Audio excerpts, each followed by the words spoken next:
In the ring and on the road, the foundation for success is built on one guiding principle. Our introduction to the mysterious world of ninjutsu had just begun, and we'd already learned some deadly knife work and counterattacks. But to truly understand the art, we'd have to learn a key move: how to avoid getting hit in the first place. To do that, we sought out Grandmaster Hatsumi's instructor of evasion and counterattack, Taijutsu Master Noguchi Sensei. What makes this style so unique? Taijutsu means empty-handed combat. Basically, Budo is the study of a warrior art. This art allows you, as you are, the way you are, to fight effectively by using what you have at your disposal. Because the ninja's goal was to go unnoticed, he fought only as a last resort. So Noguchi Sensei began our training with a series of evasion drills.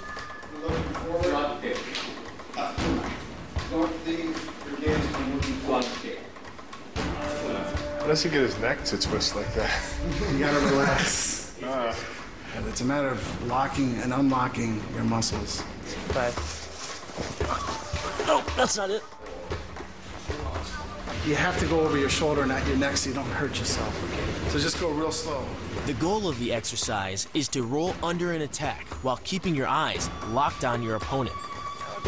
This is harder than it looks. But it's easier said than done. Do you know which way right is?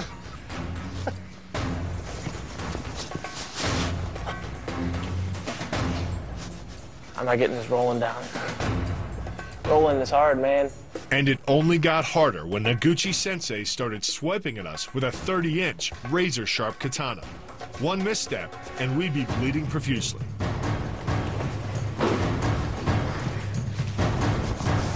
Keep your eyes on him, Jay. Believe me, I am. I'm motivated. Don't lose a toe.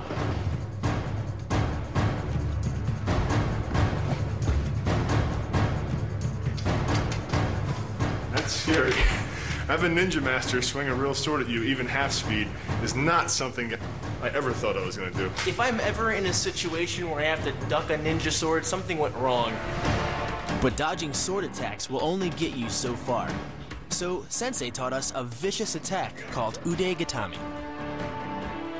The move begins with 2 swift blocks to the inside of an opponent's arm. Okay, so when Bill's coming in, I'm using my knuckles to strike his joint. Exactly. Then, locking the left arm, you pull the opponent to the ground. Do I have to use my foot on him at all, or do I just pull up? Sink your body weight lower, and just because of how hard it's going to be to torque that shoulder, you just sink back and take his balance away. The key to this move is turning your opponent's lower arm into a lever. By grabbing his arm during the initial attack, you set up the lever such that direct loading to his elbow joint is achieved. Once the elbow is locked and loaded, you can pull a much heavier opponent off balance by simply lowering your center of weight. Come here. You drop your weight down here, and then as you see him losing his balance. Yep. Exactly.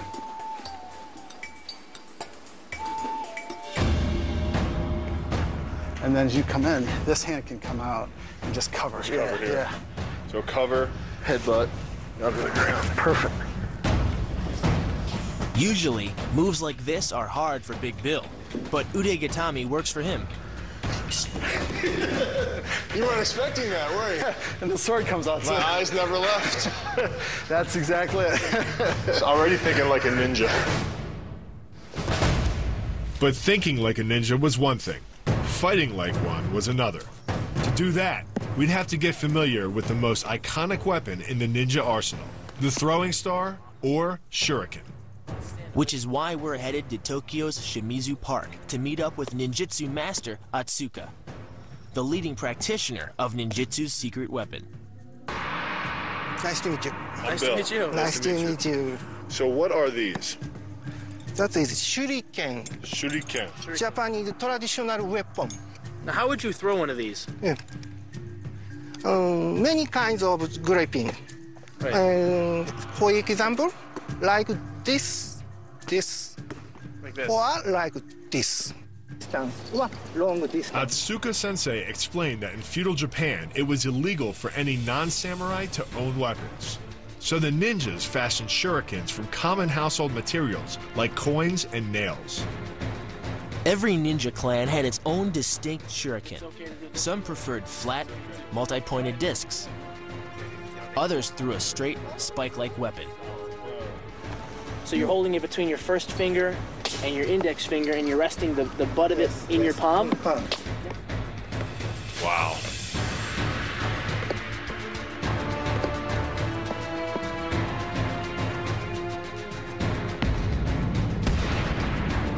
Can these kill?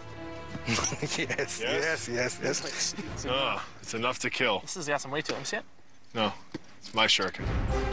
Though a shot to the eye or throat could be deadly, the shuriken wasn't built for the battlefield and had limited effectiveness against samurai armor. Instead, it was intended to injure and distract while the ninja made his escape.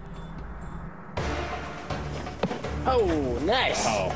Atsuka Sensei began our shuriken training by showing us the proper way to grip and release a hira, or star shuriken.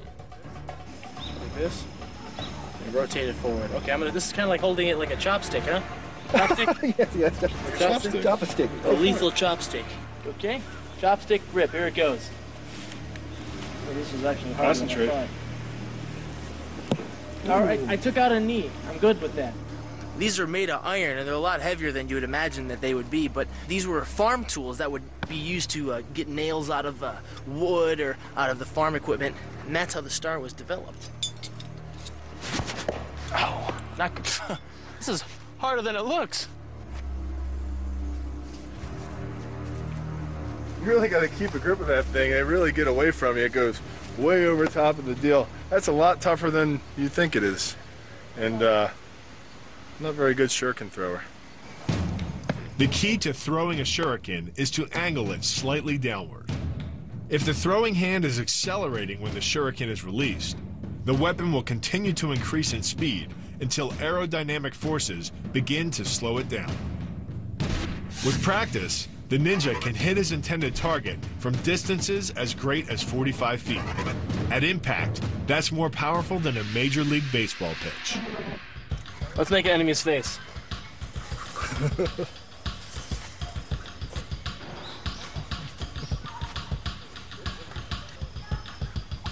Oh, that's a good-looking enemy. Great arches. Doesn't look like me at all.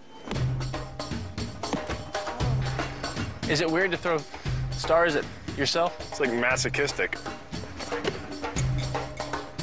Okay.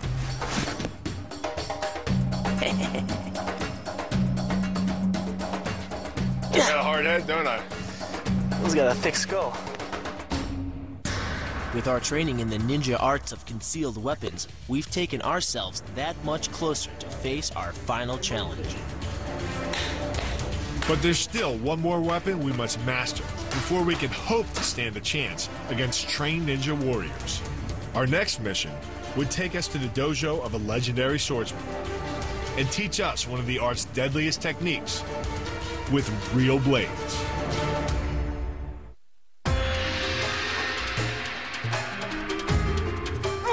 They were the legendary assassins of a violent era, the ninja.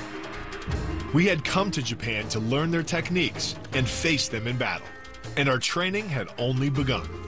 That's the one thing we're missing, man. Whenever I watch ninja movies,